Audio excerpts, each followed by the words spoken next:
गौरी जो कि एक भट्टे पर काम किया करती है और वहां पर ईंटें बना बनाकर अपना गुजारा किया करती है। लेकिन तभी एक दिन की बात होती है, क्योंकि गौरी पिछले 8 दिन से लगातार काफ़ी ज़्यादा उदास है और अच्छे ढंग से वो खाना पीना भी नहीं खाया करती है। लेकिन जैसे ही 9वें दिन वो भट्टे पर काम करने के लिए आती है तो उसी दौरान अचानक से एक बहुत बड़ी गाड़ी आकर भट्टे पर रुकती है और जैसे वो गाड़ी रुकती है तो उससे एक लड़का उतरकर सामने निकलता है। अब जैसे इस लड़के को गौरी देखती है तो एकदम से इसके चेहरे पर अजीब सी खुशी आ जाती है, जो खुशी पिछले 8 दिन से गायब थी, और उसके बाद वह एकदम से उसकी तरफ भागने लगती है। लेकिन तभी अचानक से उसके थोड़ा नजदीक जाकर वह एकदम से रुक जाती है और उसके बाद जो लड़का होता है वह समझ जाता है कि क्यों रुक गई है। उसके बाद वह उसके पास आता है और पास आने के बाद उसका हाथ पकड़कर कहता है कि चलो मेरे साथ, मुझे तुमसे शादी करनी है। ये लड़का कौन था और किस वजह से गौरी को अपने साथ ले जा रहा था, पूरी सच्चाई के बारे में जानने के लिए वीडियो को अंत तक जरूर देखें। नमस्कार दोस्तों, मेरा नाम है जीतू और आप लोग देख रहे हो ब्रेंडमन चैनल। वीडियो को ज़्यादा से ज़्यादा शेयर करें और चैनल को सब्सक्राइब करना ना भूलें ताकि मेरा हौसला बढ़ता रहे। झारखंड के एक गांव के अंदर एक लड़की रहा करती है, जिस लड़की का नाम है गौरी। गौरी जो कि पहले तो अपने माता पिता के साथ हंसी खुशी रहा करती थी, लेकिन ऊपर वाले का कुछ और ही मंजूर था और इसी वजह से जो ऊपर वाला होता है उसके माता पिता को उससे अलग कर देता है। अब गौरी अकेली रह जाती है, तन्हा रह जाती है। लेकिन गांव का माहौल था ना, तो इसी वजह से अड़ोसी पड़ोसी कहते हैं कि बेटी कोई बात नहीं, हम है ना, हम तुम्हारी देखरेख कर देंगे। ये गांव थोड़ा सा पहाड़ी गांव था और यहाँ पर घर थोड़ा दूर दूर बने हुए थे और गौरी का जो घर था, पैतृक घर, वो और भी ज़्यादा दूर था सभी घरों से। तो इसी वजह से गौरी अपने घर में रहा करती है, अड़ोसी पड़ोसी उसकी मदद किया करते हैं। लेकिन धीरे धीरे करके जब कुछ दिन होते हैं तो कुछ दिनों में गांव की महिलाएं बात बनाने लगती हैं कि हमारे बिस्तर बैठी रहा करती है, ये नहीं खुद अपने हाथ पैरों से कहाँ कमा ले, जवान है, इसके हाथ पैर भी तो हैं। अब इस बात को गौरी जब सुनती है तो सुनने के बाद उसे भी लगता है कि यार बात तो सही कह रहे हैं, मैं कब तक इनके सहारे रहूंगी, मुझे भी कुछ ना कुछ करना चाहिए।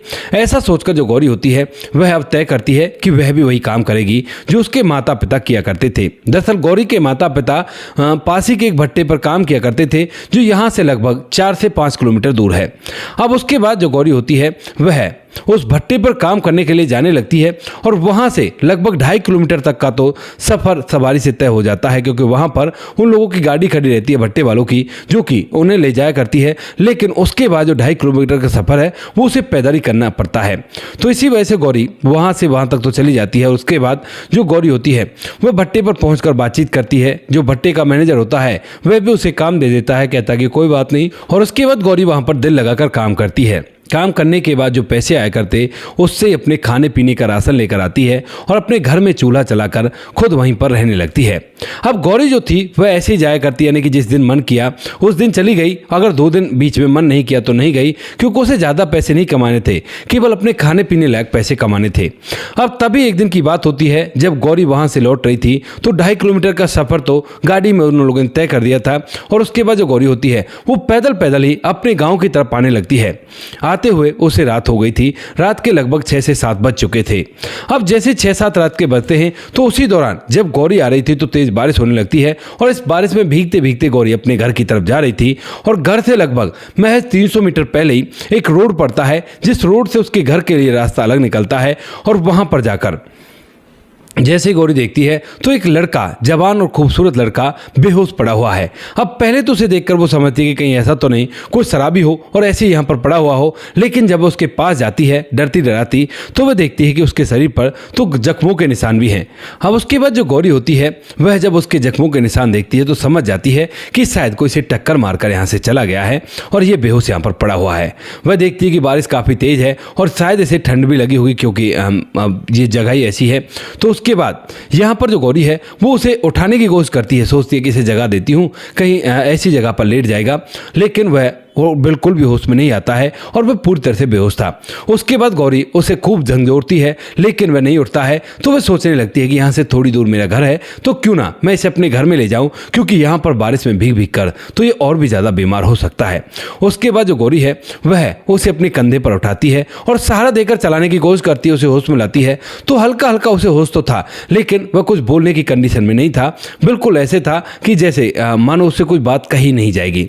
तो उसके बाद जो गौरी होती होती है जैसे तैसे उसे अपने कंधे पर लाती है और लादने के बाद सीधा यहाँ से अपने घर में ले जाती है।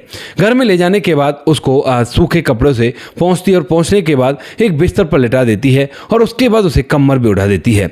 अब गौरी ने उसे कमर तो उड़ा दिया था, लेकिन उसके बाद भी वह कपकपा रहा था और उसके बाद जब उसके माथे पर हाथ रखती है, क्योंकि अब तक जब उसे लाई थी तो बारिश हो रही थी, लेकिन यहाँ पर अब जैसे उसके माथे को छूती है तो उसका माथा काफ़ी ज़्यादा गर्म था, शायद उसे बुखार आ रहा था। अब गौरी के घर में भी एक पैरासीटामोल की टैबलेट थी, तो उसके बाद वो उस टैबलेट को उसे दे देती है घोर कर चम्मच में लगाकर, और उसके बाद उसका प्राथमिक उपचार घर पर ही करने लगती है, क्योंकि बहुत तेज बारिश है, ना तो गौरी के पास फोन है, और अगर इसे यहाँ पर छोड़कर जाए और इसके साथ ऐसा वैसा कुछ हो गया तो बहुत ही गड़बड़ हो जाएगी।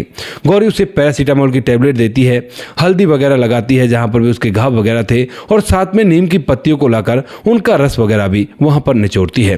देखती है कि कहाँ पर क्या दिक्कत है, तो वहाँ पर सिकाई वगैरह यानी कि गर्म पानी करके उससे सिकाई करती है, और जब उसकी अच्छे से देखभाल करती है तो धीरे धीरे देखभाल करती हुई वहीं पर सो जाती है। और जैसे दूसरे दिन की सुबह होती है तो सुबह सुबह जो लड़का था वह होश में आ चुका था।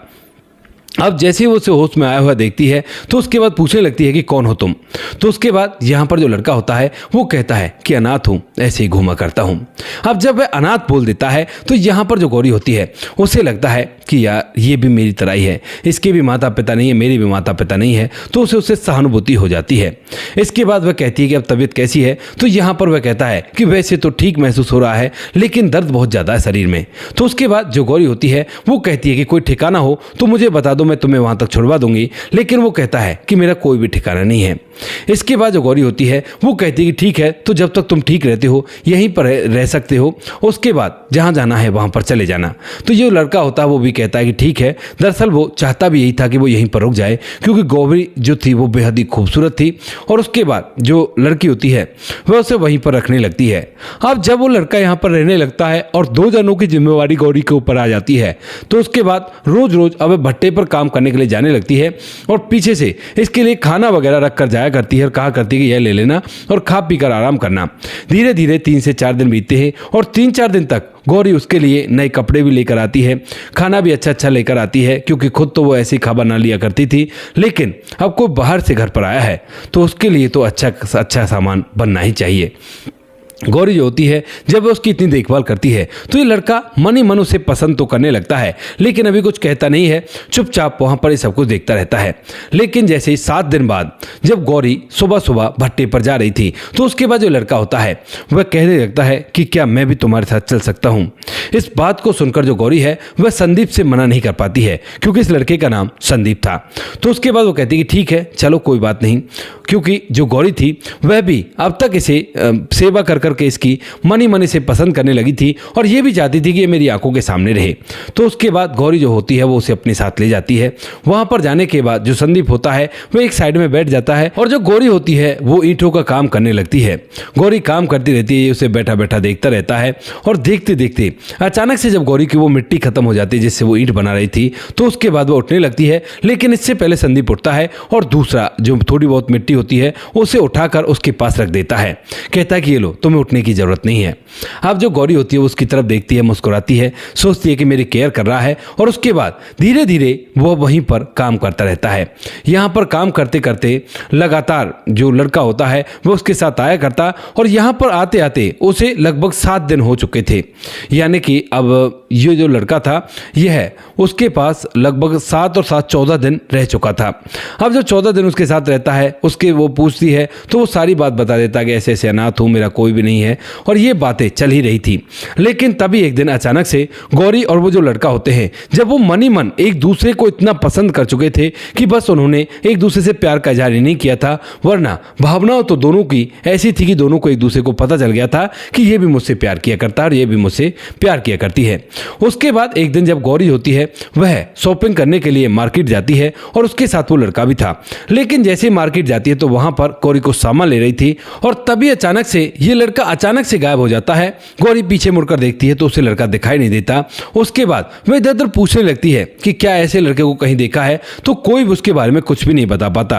अब जो गौरी होती है वह मन ही मन सोचने लगती है कि कहीं ऐसा तो नहीं मेरे अकेलेपन की वजह से ये सारा कुछ एक सपना हो जो कि मैं जी चुकी हूँ और उसके बाद ऐसा कुछ भी ना हो। अब इस बात को सोचकर गौरी बहुत ज़्यादा परेशान होती है, लेकिन कहीं ना कहीं वह उससे प्यार कर चुकी थी। वह काफ़ी उसे मार्केट के अंदर ढूंढती है, लेकिन जब वो नहीं मिलता तो थक हार कर घर तो आ जाती है। लेकिन अब उसे ये घर बेगाना सा लगने लगता है। इस घर के अंदर जिस कोने में वो बैठा करता था उन कोनों को वो देखती है और देखने के बाद सोचा करती है कि शायद मेरा भाग्य ही खराब है। इसके बाद वह वहां पर रहने तो लगती है, लेकिन वह बिल्कुल भी खाने पर ध्यान नहीं देती है और उसके दिमाग में केवल वही लड़के का ख्याल घूमा करता है। धीरे धीरे इन बातों को लगभग 8 से 9 दिन बीत जाते हैं और जैसे 9वां दिन होता है तो 9वें दिन गौरी भट्टे पर तो जाती है, लेकिन जैसे ही 9वें दिन भट्टे पर जाती है और वहां पर काम कर रही थी तो तभी अचानक इस भट्टे पर एक बहुत ही महंगी कार आती है धूल उड़ाती हुई, और यहाँ पर सभी जो लोग होते हैं वो उस कार को देखने लगते हैं, क्योंकि ऐसी कार आज से पहले इस भट्टे पर नहीं आई है। और जब वो कार वहां पर आ जाती है तो आने के बाद गाड़ी रुकती है, धूल का गुब्बार आगे की तरफ बढ़ता है और तभी अचानक से उस गाड़ी का दरवाजा खुलता है। अब जैसे ही दरवाजा खुलता है तो यहाँ पर इस गाड़ी के अंदर से वही लड़का निकलता है जिसका नाम संदीप होता है और जिसकी गौरी ने लगभग 14-15 दिन तक देखभाल की थी। अब जैसे वो लड़का निकलता है तो उसे देखने के बाद गौरी का सोया हुआ अरमान पूरी तरह से जाग आते हैं, और यहाँ पर जो और लोग होते हैं वो देखते हैं कि गौरी जो पिछले 8 दिन से लगातार काफी ज्यादा उदास थी, आज उसके चेहरे पर एक अलग सी खुशी है। अब वह उसकी तरफ देखकर खुश होती है और उसके बाद एकदम से उसकी तरफ भागने लगती है कि मानो गले लगाकर कहेगी कि तुम कहां चले गए थे, और ढेर सारी शिकायतें करेगी। लेकिन जैसे वो उसके पास तक पहुंचती है तो उससे लगभग 10 कदम की दूरी पर जाकर उसके कदम ठहर जाते हैं, क्योंकि उसने देखा कि उसके पीछे बहुत बड़ी कार है और ये गरीबों वाली या अनाथों वाली कार तो नहीं हो सकती। तो वो सोचने लगती है कि या तो इसने मुझसे झूठ बोला है या फिर कोई ये गलत काम करके इतने सारे पैसे कमाकर इस गाड़ी के अंदर आया है मुझे दिखाने के लिए। तो उसके बाद वहीं पर रुक जाती है, लेकिन तभी जो लड़का संदीप होता है वह नहीं रुकता। वह एकदम से आगे बढ़ता है और आगे बढ़ने के बाद गौरी को गले से लगाता है। कहता है कि मैं ना तुमसे प्यार किया करता हूं और मैंने तुम्हें बहुत ज्यादा याद किया, लेकिन तुमने मुझे याद किया क्या नहीं किया। तो यहां पर जो गौरी होती है वह भी कहती है कि याद तो मैंने किया है, लेकिन तुम ये बताओ कि तुम्हारे पास इतनी बड़ी गाड़ी कैसे आ गई। तो उसके बाद यहाँ पर जो संदीप होता है वो कहता है कि ये सब मैं तुम्हें बात में बताऊंगा, पहले तुम मेरे साथ चलो, मैं तुमसे शादी करना चाहता हूँ। अब और लोग भी जो भट्टे पर काम कर रहे थे वो भी यहाँ पर आ गए थे, और जब वो देखते हैं कि यह जो अमीर लड़का है, यानी कि देखने से करोड़पति लग रहा था, कि करोड़पति लड़का इस लड़की से शादी करना चाहता है, तो लोग हैरानी भरी निगाहों से उसकी तरफ देखने लगते हैं। लेकिन तभी जो गौरी होती है वह उसके साथ चलने के लिए तैयार हो जाती है, क्योंकि वह उससे प्यार किया करती थी और प्यार लौट कर आया था, तो बाद में पूछ लेगी इन सारी बातों को। उसके बाद वह उसे अपने साथ ले जाता है और अपने साथ ले जाकर एक साधारण से मंदिर में जाकर उससे शादी कर लेता है और अपने पुजारी से कहकर अपने और उस लड़की के फोटो भी खिंचवाता है। फोटो खींचने के बाद यहाँ पर जो लड़का होता है उन फोटोज को अपने पिता के पास भेजता है और कहता है कि पिताजी, अगर आपको ये रिश्ता पसंद हो, ये लड़की पसंद हो अपनी बहू के रूप में, तो मुझे मैसेज कर दो, मैं भी आ जाऊंगा। अब इस बात को सुनकर जो पिता होते हैं वह देखते हैं फोटो को, और फोटो को देखने के बाद कहते हैं कि बेटा आजा, एक बार ही तू यहाँ से जा चुका है और दोबारा हम तुम्हें खो नहीं सकते। उस समय हम पर क्या क्या बीती थी तुम्हें नहीं पता। अब इस बात को देखकर यहाँ पर जो लड़की होती है गौरी, वह पूरी तरह से हैरान हो जाती है, सोचने लगती है कि ये सब कुछ चल क्या रहा है। यहाँ पर ये अपने पिता से कह रहा, पिता कह रहा एक बार तू चला गया था, कौन है इसके पिता। उसके बाद यहाँ पर जो गौरी होती है वो कहने लगती है, देखो तुमने अब शादी भी कर ली, फोटो भी भेज दिया, लेकिन अब मुझे ये बताओ कि ये गाड़ी कहाँ से आई तुम्हारे पास जब तुम अनाथ हो तो, और ये तुम्हारे पिता कहाँ से आ गए जब तुमने मुझे अनाथ बताया था। क्योंकि नंबर जो था वो पिता के नाम से सेव था और उसने लिखा भी था मैसेज में। अब इस बात को देखकर यहाँ पर जो लड़का होता है वो कहता है कि सारी बातें बताऊंगा, चलो पहले गाड़ी में बैठो, क्योंकि पिता की हामी आ चुकी है और हम लोग घर चल रहे हैं। उसके बाद जो गौरी है उसके साथ चलने लगती है और रास्ते में जो लड़का होता है वो उसे पूरी बात बताता है। कहता है कि गौरी, जिस दिन मैं तुम्हें वहां पर मिला था उस दिन मैं अपने घर से किसी बात को लेकर मेरे पिताजी से झगड़ा हो गया था और उसी झगड़े की वजह से मैं नाराज होकर आया था। लेकिन जब मैं नाराज होकर आता हूं तो उसी दौरान एक बाइक सवार मुझे ठोक कर चला जाता है और उसके बाद मैं वहां पर बेहोश हो जाता हूं। तुम मुझे घर के अंदर ले जाती हो, वहां पर मैं भी मनी मन तुमसे प्यार करने लगा था और तुम भी जिस तरह से मुझे दिखाई दे रहा था कि मुझसे प्यार करने लगी थी। अब जब हम दोनों एक दूसरे से प्यार किया करते हैं तो उसके बाद मुझे नहीं लग रहा था कि मैं यहाँ से जाऊँ। मुझे ये दुनिया जो कि तुम जी रही थी वो बड़ी अच्छी लगती है, क्योंकि आज तक मैं बहुत रुपए पैसों में पला बड़ा हूँ, क्योंकि मेरे पिता करोड़पति हैं और उनके पास रुपए पैसों की कोई भी दिक्कत नहीं है। इस बात को सुनकर वह हैरान हो जाती है और कहती है कि अच्छा, इसीलिए फिर तुमने मुझसे झूठ बोला था ताकि मैं ये ना कह सकूँ अपने घर चले जाओ।